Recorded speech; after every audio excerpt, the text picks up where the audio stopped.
There's never been a candidate for president the media hated more than Robert F. Kennedy Jr. You thought that title belonged to Donald Trump. Of course it must. But go check the coverage. Trump got a gentle scalp massage by comparison when he announced. When Trump rolled out his presidential campaign in 2015, the New York Times waited until the 17th paragraph of the story to attack him. But as well known as he is, the paper said at the time, Trump is also widely disliked. And then they cited a poll to back it up. That was the attack on Trump. 8 years later, the Times attacked Bobby Kennedy in the very first sentence of the story. Quote, Robert F. Kennedy Jr., the paper declared, announced a presidential campaign on Wednesday built on relitigating COVID-19 shutdowns and shaking Americans' faith in science. Shaking Americans' faith in science. Imagine if you were an ordinary New York Times subscriber reading that over coffee in your pre-war rent-controlled duplex on Columbus Avenue.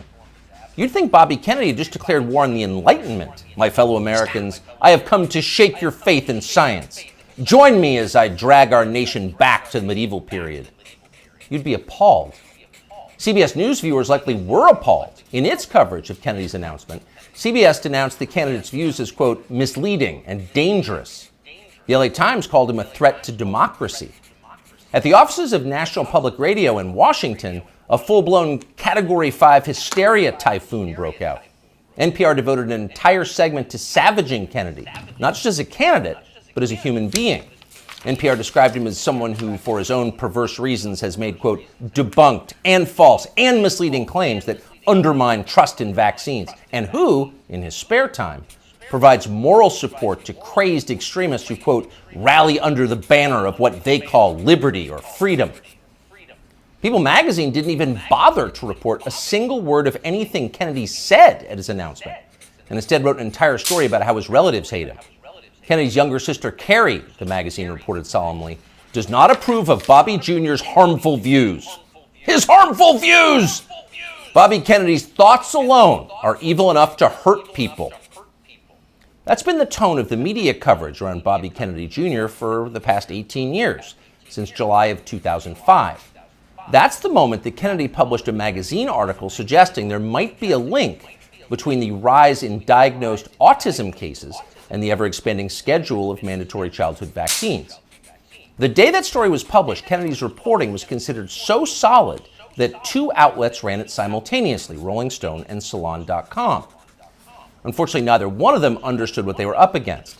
The pharma lobby rolled out the most ferocious public relations campaign in memory, and both publications swiftly caved. Both pulled the story and then disavowed it, groveling as they did. No one in the national media bothered to explain why autism diagnoses had skyrocketed. If it wasn't the vaccines, and maybe it wasn't, then what was it? To this day, there has not been a convincing explanation. Instead, reporters just attack Bobby Kennedy. They've called him a lunatic and a Nazi. Instagram shut down his account. YouTube just last week pulled down a perfectly reasonable interview he did with Jordan Peterson, citing unspecified misinformation, and so on. Kennedy became the most censored famous person in the United States. At this point, most Americans have heard a lot more about Bobby Kennedy Jr. than they've heard from him. He doesn't get many offers to speak from big platforms. But last week, Joe Rogan gave him one. Here's some of what he said. Why do 5 of my 7 kids have allergies? You know, and of course, we know why.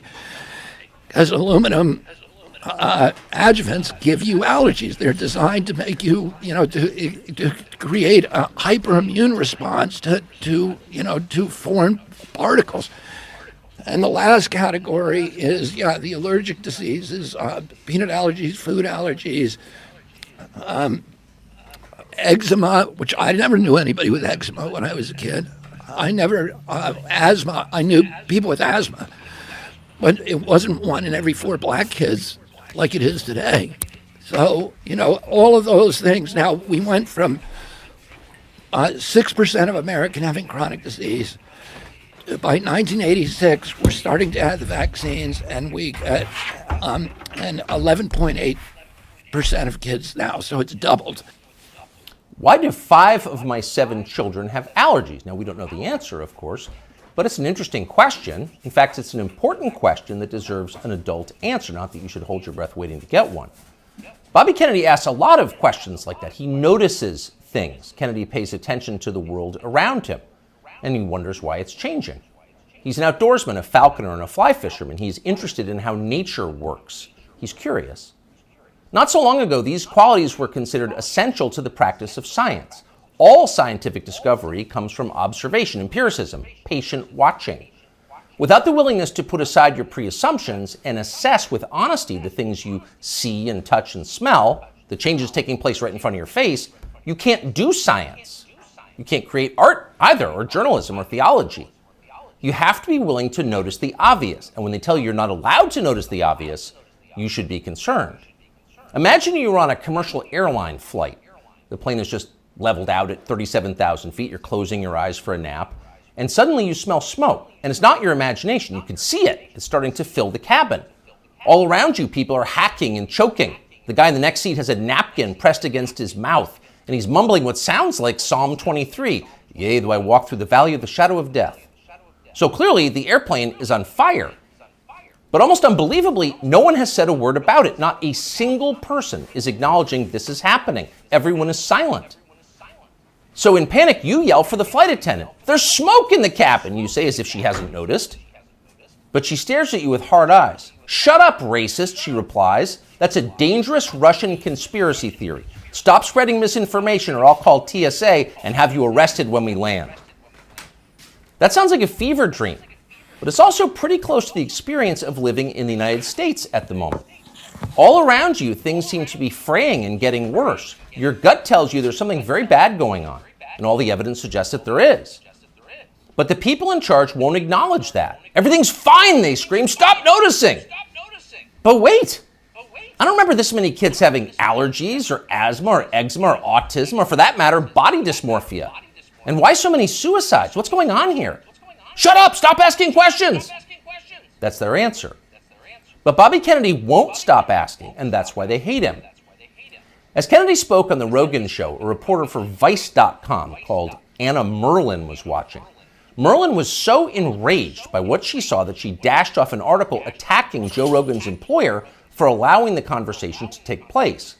Spotify has stopped even sort of trying to stem Joe Rogan's vaccine misinformation, read the headline.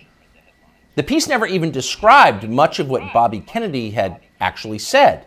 Merlin dismissed the entire interview as, quote, a detailed survey of Kennedy's most dangerously incorrect views, a far too extensive list to outline in full. In other words, we here at Vice don't have time to describe all of Bobby Kennedy's lies, but trust us, they were lies. Then Merlin called Spotify to see if she could get the episode censored. Much to her profound frustration, Spotify refused to censor the episode and kept the interview on its website. So she spent the next several days ranting about all of this on Twitter. People were listening to the wrong things, and Anna Merlin was mad about it. So was Peter Hotez. Hotez is a pediatrician from Texas who became moderately famous on MSNBC during the COVID lockdowns as a Biden shill and a vaccine promoter.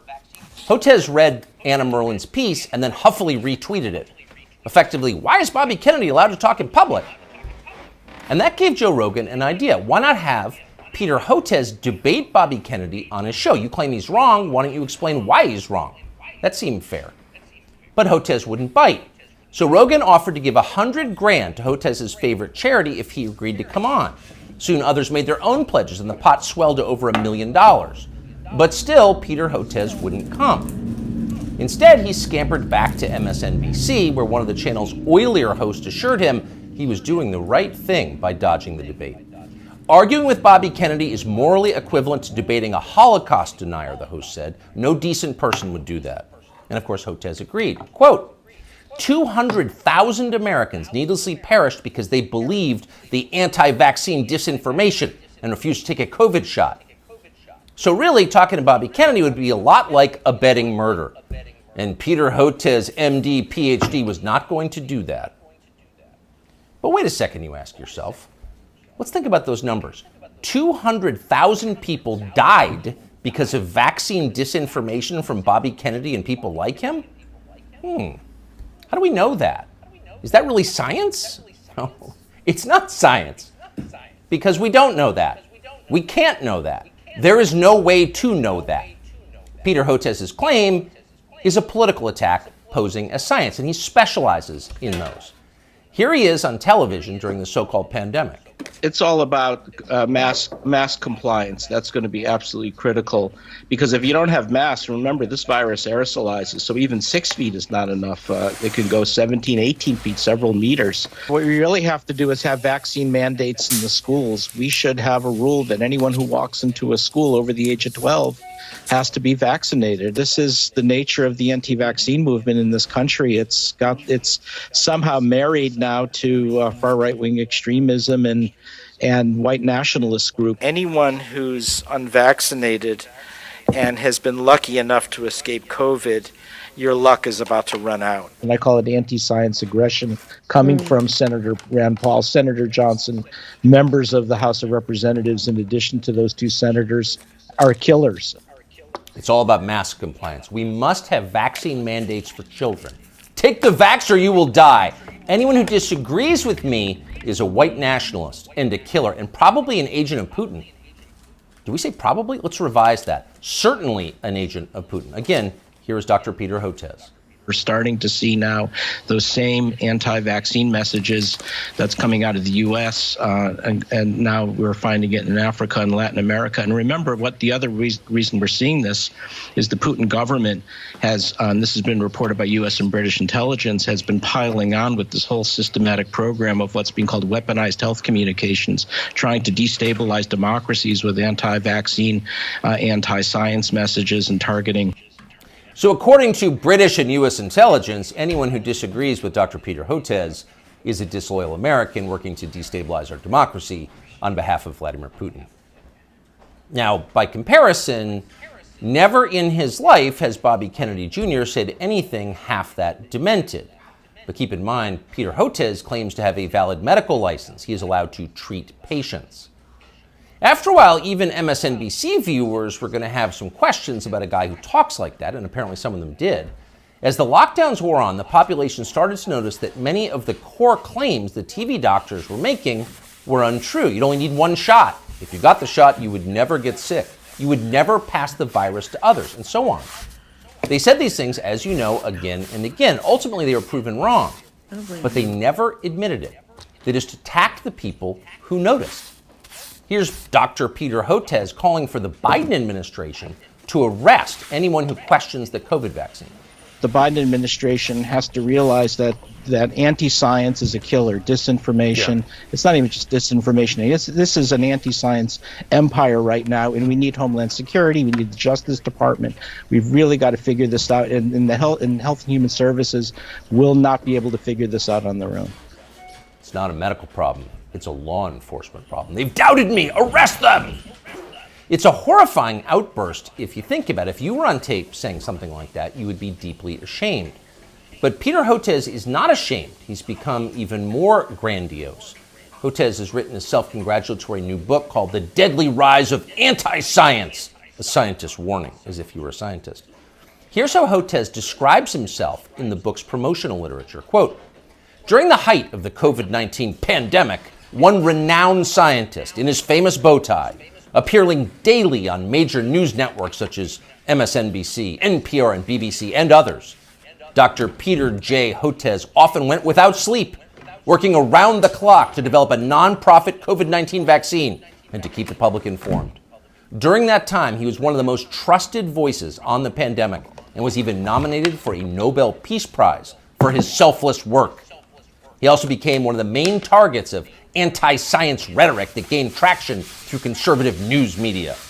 End quote, though we could go on. So here you have a renowned scientist, selfless, trusted, going without sleep, self-denying, persecuted by extremists for daring to tell the truth. The Albert Schweitzer of cable news. That's Dr. Peter J. Hotez. The fact that a partisan buffoon like Peter Hotez can describe himself this way with a straight face and the backing of a publisher makes you despair for the country's future. But don't despair. There is hope. Hotez will never debate Bobby Kennedy Jr., but it doesn't matter. Kennedy has already won. He's more honest than Dr. Peter Hotez, and that's obvious to anyone who's paying attention. A new Economist poll shows that Kennedy is more popular and far less hated than either major party frontrunner. After almost 20 years of being silenced, Bobby Kennedy Jr. is being heard. And why wouldn't he be? Kennedy's theories about vaccines may be right, they may be partially right, they could be even utterly wrong. No one's proved it either way. But what we can say with certainty is that America's medical establishment has beclowned itself for all time. Its official positions on vaccines, psychiatric drugs, puberty blockers, reassignment surgeries, a long list of other politically fashionable priorities have no connection whatsoever to legitimate science. It's all effectively witchcraft. At the annual meeting of the American Medical Association in Chicago last week, for example, delegates issued a statement attacking the body mass index as a tool of, quote, racist exclusion, which has caused historical harm. Next year, they will denounce thermometers and stethoscopes. They're insane. Compared to them, Bobby Kennedy is a mainstream figure, and people understand that. That's why he's winning. And you know he's winning by how his critics are doing. So just 4 years ago, Anna Merlan was regarded as an important expert on conspiracy theories and misinformation. She'd written a book on the topic. Here she is talking about it. I've always thought that in the case of conspiracy peddlers, it's not necessarily a super profitable enterprise to ask whether they really believe it or not, because I don't know what's in their hearts. I don't know what's in their minds. All I know is what they spend their time doing, which is promoting conspiracy theories. In the case of ordinary people, conspiracy consumers, and most Americans are, to some degree, consumers of conspiracy theories. All the studies that we have show that like 1 in 3 Americans believe in some conspiracy theory to some extent.